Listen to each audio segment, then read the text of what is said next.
y estoy muy orgullosa de representar el ACP en ese Congreso de Medicina Interna. Yo doy mis gracias también a la doctora Arias y sus colegas para este meeting. So, thank you.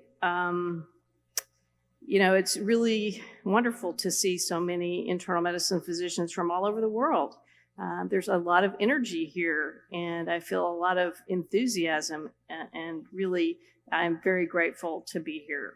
You know, and we have a lot of differences in our countries in the way we practice medicine, but I believe that we have a lot more in common than we do our differences. So, and I think together we're stronger. All right, so probably many of you looked at this schedule and said, clinical bioethics. Oh, it's the last thing today. Okay. You may have sighed a little bit and said, another lecture on ethics. But what I hope to do is to leave you with some thoughts that really clinical bioethics, I believe, is more important than it has ever been before. It's more relevant. So, you know, and it changes. So social norms and social mores evolve over time. And as medicine and technology become more complex, more expensive, more treacherous, really, in many ways, and as we experience global pandemics and as we continue to see inequity in access to even basic healthcare across the world, I believe that ethics can help us address these very challenging issues. So let's see, I guess you did it like that, right? So clinical ethics is interesting because it's really an old and a new discipline. So we can really trace its origins back to the time of Hippocrates. But the discipline of bioethics, and I will hopefully make this case strongly for you this afternoon, was really in large part formed by World War II and the atrocities that happened during World War II. So here's just a brief outline of what I'm going to do. And I think rather than tell you what I'm going to do, I'm going to do it. Okay, so I do want to talk about some cardinal principles of the 4 cardinal principles of biomedical ethics. And they're beneficence. And beneficence is the duty to promote and act to promote good and act in the best interest of our patients. Non-maleficence is the duty to not harm the patient. Respect for patient autonomy. Autonomy fosters a patient's free, unfettered choices, uncoerced choices. And justice is the equitable distribution of life-enhancing opportunities afforded by healthcare. So those are the 4 cardinal principles. I'm going to talk a little bit more about each of them, but beneficence supports a number of moral rules to protect and defend the rights of others, to remove conditions that will cause harm. But more than that, and this is something you need to think about when we think about beneficence, it's for positive action. So it's a positive requirement. It's not just avoiding harm, but it's also to benefit patients and to promote their welfare. Non-maleficence is the sister concept to beneficence, and it's considered also an inseparable pillar. It states that a medical practitioner has a duty to do no harm or to allow harm to be caused to a patient through neglect. And a practical application of non-maleficence is for the physician to weigh the benefits and burdens, as we do every day as physicians, of all interventions and treatments, and to forego those that are inappropriately burdensome, and to choose the best course of action for the patient. So these are things that we do every day. Philosophical underpinning of autonomy, all persons have the intrinsic and unconditional worth. I think that's fundamental to clinical ethics. And therefore, they should have the power to make decisions and moral choices for themselves. Expressing respect for patient autonomy really means acknowledging that patients do have decision-making capacity and have the right to make decisions, even when their decisions conflict with ours. And that can be challenging, as you all know, but it's an important thing to respect. And also, respecting the principle of autonomy requires us to disclose medical information and treatment options so that patients can make informed decisions. Informed consent, I think, is probably the most obvious of all of these. We need informed consent from a patient it has to be, the patient has to be competent to understand and to decide on their own. They need to receive a full disclosure. They need to comprehend the disclosure. They need to act voluntarily. They're not coerced. And they need to consent to the proposed action. This is an interesting one, I think, and this is truth-telling. Truth-telling is a little bit of a newer concept, perhaps, but it's a vital component nonetheless. And really, without telling the truth, we lose our patient's trust. And once that's done, it's done, right? So an autonomous patient, again, we believe in the principle of autonomy, has not only the right to know of his or her diagnosis, but also the option to forego this disclosure. So they might say, you know, doctor, I appreciate your honesty, but I don't really necessarily want to hear this. And that's okay. But you need to know which one of the two they prefer. Do they prefer to know everything or do they not prefer to know? That needs to be decided. Confidentiality is obvious as well. Confidentiality, physicians are obligated, not just by ethics, but by law as well, not to disclose information to given by a patient to another party without their specific authorization. Now, there are exceptions to this, and they probably vary by country somewhat, but if victims of gunshot wounds that may need to be reported to authorities, some sexually transmitted infections need to be reported, and things like that. But generally speaking, confidentiality is a sacred principle. This is an interesting one too, justice, and this can also be called distributive justice. And I think that during the COVID pandemic, we saw a lot of challenges with justice.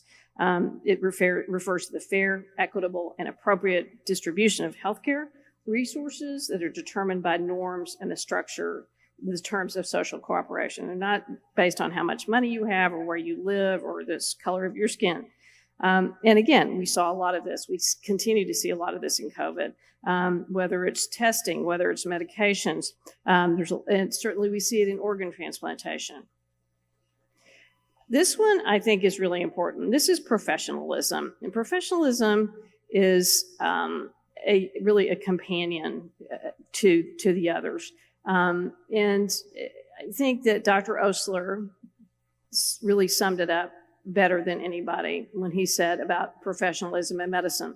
The practice of medicine is an art, not a trade, a calling, not a business, a calling in which your heart will be examined, especially with your head. Will be exercised, especially with your head, equally with your head. And it's also been said that medicine is not a trade to be learned, but a profession to be entered. So professionalism is a really important aspect because we have obligations, we have special obligations. So I want to talk a little bit about the American College of Physicians, established in 1915. So we were well past our 100th year. We had a great celebration in Boston in 2015. And I'm really proud to say that even as early as 9 years after the ACP was created, it was believed that it was important to have a code. It was important to codify our ethics, our professional ethics. This is the first Fellows Pledge. And I can tell you that it has changed, a bit over time. But I can tell you that to me anyway, there's nothing more uplifting than to be at the internal medicine meeting, ACP annual meeting, when we induct our new fellows and masters and awardees, and we all stand to recite the Fellows Pledge. I think that really, for me anyway, it reinforces why I chose the profession of medicine. Okay, now we're going to get a little more serious. So this is a picture of the doctor's trial at Nuremberg. So people know about the Nuremberg trials after the World War II. And there were actually two separate trials for the physicians that were involved. And I talked about clinical ethics really having its birth in some ways after World War II. And I think as difficult as it is, the fact that physicians were involved in these atrocities and this genocide really was different. I mean, and I want to be culturally humble and recognize that, yes, there have been many, many genocides throughout our history. The one thing about this one, though, that's particularly painful is that the physicians were totally complicit, right? There were experiments on twins. There were surgery without anesthesia. There were high altitude experiments, cold experiments, and they intentionally infected prisoners with typhus just to see what the natural course would be. So there's no question that the extent of the atrocities from World War II really spurred the modern development of clinical ethics. And we have a very important document from that, and that's the Nuremberg Code. The code it's a 10-point statement, and it really addressed medical experimentation on human subjects. And prior to that, there really was no such thing, which kind of seems hard to believe it wasn't that long ago.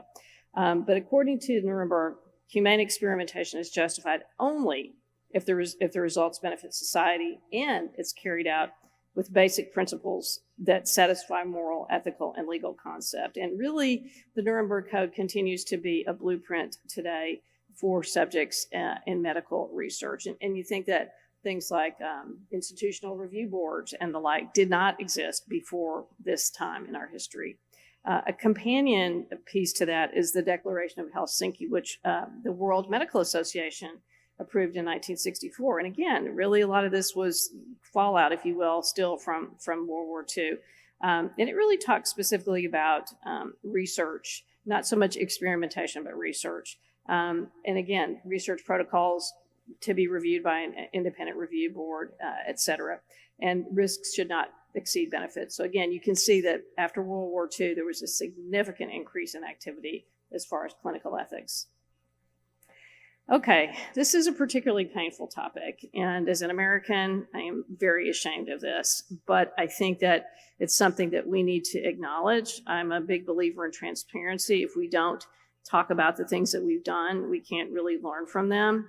So many of you probably have heard about the Tuskegee Study. Tuskegee is a town in Alabama in the United States. And in 1932, the U.S. Public Health Service began a study of the natural history of syphilis. Now, remember, this was right at the height of the Great Depression in America. The study involved initially 600 men, and there were controls. So 399 already had known syphilis. 201 did not. No informed consent was received. They were told that they were being treated for bad blood, which is sort of a broad term that could talk about a lot of different maladies. It's nothing specific. And in exchange for taking part in the study, they received free medical exams, meals, and burial insurance. And again, I emphasize this was during the Great Depression. There was tremendous unemployment, tremendous poverty. And so it may have seemed like a positive thing. But remember, by 1943, penicillin was the treatment of choice for syphilis, and we knew that it worked, and it still works. But the study participants were not offered treatment. And it was not until 1972, when this story was leaked to the news media, that changes really happened. And the legacy of this is that 28 participants died from syphilis, 100 more died from related complications. This, to me, is particularly tragic. At least 40 spouses had been diagnosed with syphilis, and 19 children were born with congenital syphilis. What a legacy. What a horrendous legacy. And so this, to me, why am I even talking about this? Because it is so difficult and so painful. I'm talking about it because this is what can happen when we do not consider ethical principles. So it's obvious, I think, that the things that are involved here, lack of informed consent, there was clearly racism, there was paternalism, there was unfair subject selection, there was maleficence, clearly, and no truth-telling and no justice. And so I just, as painful as it is, I think it's important to remember that if we don't proceed by really close attention to medical ethics, things like this can happen. So I'm proud of the ACP for lots of reasons, but one of the reasons is because we have had an ethics and professionalism committee since 1979. It was started as an ad hoc committee on medical ethics. And our president then said we needed a philosophical statement that clarifies the responsibilities of a physician to the patient and to society. And I think this is an important thing. Now, we're not just physicians treating our patients, we're physicians in our society at large, and we do have a special responsibility because of that. So in 2007, the committee became the Ethics, Professionalism, and Human Rights Committee that reports directly to the Board of Regents. Hopefully some of you have seen this, if not all. This is the ACP Ethics Manual. It's available online. It's in the 7th edition, and it is a tremendous asset.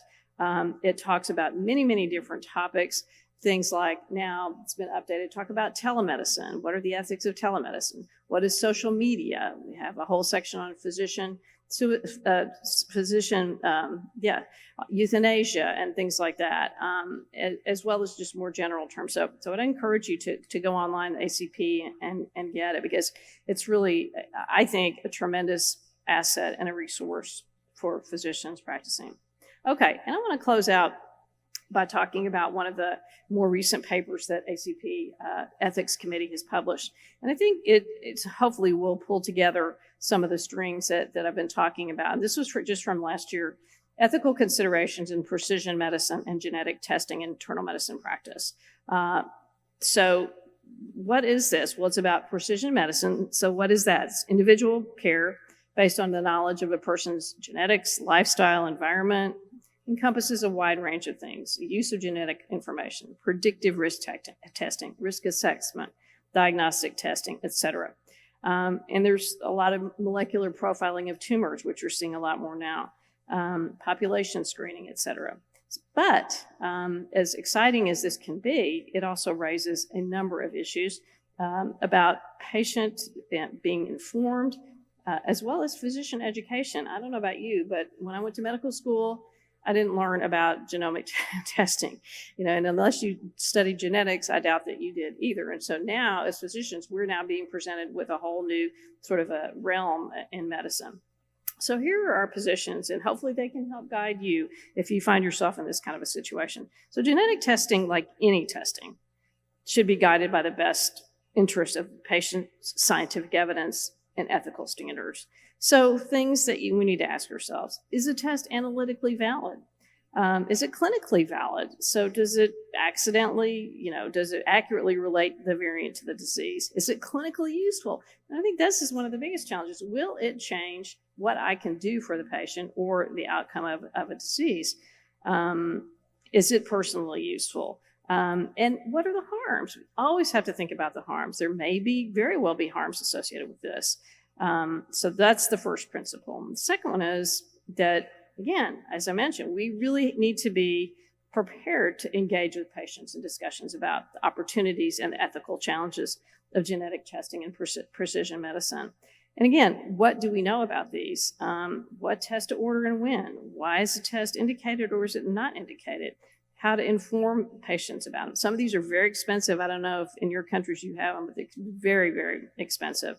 And again, how do we know how to talk to our patients about the limits and the potential harms? And again, I keep talking about harms because that's a constant theme here. So patients will need assistance from their physicians, really to understand the risks, benefits, and uncertainty. And there is a tremendous amount of uncertainty in direct-to-consumer genetic medical testing.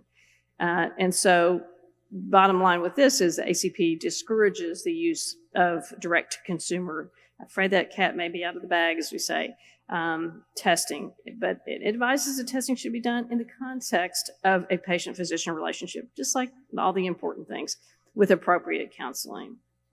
And finally, and this raises really some big questions, physicians, healthcare systems, others with access to patient care really should safeguard the privacy, confidentiality, security of patient information, including genetic information. And it's a little scary to realize, though, that some of the testing that's already being done, exome and genomic sequencing, can generate enough information so that persons can be identified with their demographic information. So that is scary. And it has implications for a lot of things like employment, like insurance, et cetera. And so hopefully this will show you that ACP is, I think, on the forefront of helping physicians really address some of these challenging issues that we face every day. So in closing, I would just say that law, medicine are not static. And it's important for us to re-examine ethical tenets of medicine and their application in new circumstances. New circumstances present themselves every day in the world that we live in. And we must continually remind ourselves and the society that we live in the significance of membership in a moral community that is dedicated to healing, comfort, and altruism. Thank you.